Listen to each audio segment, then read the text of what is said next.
இந்த colour combination ஒரு சிலருக்கு ரொம்ப பிடிக்கும். ஸோ எனக்குமே ரொம்ப பிடிச்சிருந்தது. நேரில் ரொம்ப அழகாக இருந்தது. ஒரு மாம்பழ எல்லோ கலரில் க்ரீன் கலர் பார்ட்ரு, பட் முந்தி பார்த்திங்கன்னா நல்ல ஒரு பர்பிள் கலரில் கொடுத்துருந்தாங்க. ஸோ ரொம்ப கான்ட்ராஸ்ட்டாக ரொம்ப அழகாக இருந்தது இந்த கலர்.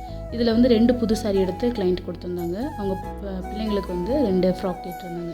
ஸோ 2 சாரீ யூஸ் பண்ணி அழகாக வந்து நம்ம ஃப்ராக் ரெடி பண்ணியாச்சு. மேலே யோக் பார்ட்டில் வந்து முந்தி பார்ட்டை யூஸ் பண்ணி ஒரு பேட்ச் ஒர்க் மாதிரி கொடுத்துருக்கோம். அதில் வந்து போட்லி பட் பால்ஸும் செட் பண்ணியிருக்கோம். ஸோ ஸ்லீவ்ஸுக்கும் அதே ஃபேப்ரிக் வர மாதிரி பிளான் பண்ணியிருக்கோம். பஃப் ஸ்லீவ் வச்சுருக்கோம். கீழே இன்வெர்ட்டட் ப்ளீட்ஸ் கொடுத்துருக்கோம். அதே மாதிரி 2 பார்டரை அட்டாச் பண்ணி கொடுத்துருக்கோம். நாட் எல்லாமே கொடுத்துருக்கோம். ஸோ ரொம்ப அழகாக அதோட அவுட்புட் வந்தது. 2 குழந்தைங்களுக்கும் பேக்கில் ஜிப் வச்சு ஃபினிஷ் பண்ணியிருக்கோம். ஸோ நீங்களும் இந்த அவுட்புட் பாருங்கள் எப்படி இருக்குது அப்படின்றத மறக்காமல் கமெண்ட்ஸில் கமெண்ட் பண்ணுங்கள். உங்களுக்கு இந்த வீடியோ பிடிச்சிருந்துச்சுன்னா கண்டிப்பாக சப்ஸ்கிரைப் பண்ணி வச்சுக்கோங்க, ஃபாலோ பண்ணிக்கோங்க. உங்கள் ஃப்ரெண்ட்ஸ் அண்ட் ஃபேமிலி கூட ஷேர் பண்ணுங்கள். நாங்கள் கிளாஸஸ் எடுத்துகிட்ருக்கோங்க. இது மட்டும் இல்லை, ப்ளவுஸ், ஆரி ஒர்க் ப்ளவுஸ், ப்ரைடல் ப்ளவுஸ் எல்லாமே கஸ்டமைஸ் பண்ணி தரோங்க. ஏதாவது வேணும்னா எங்களை காண்டாக்ட் பண்ணுங்கள். நம்ம கடை கோயம்புத்தூரில் இருக்குது. உங்களுக்கு வேணும்னா எங்களை காண்டாக்ட் பண்ணுங்கள்.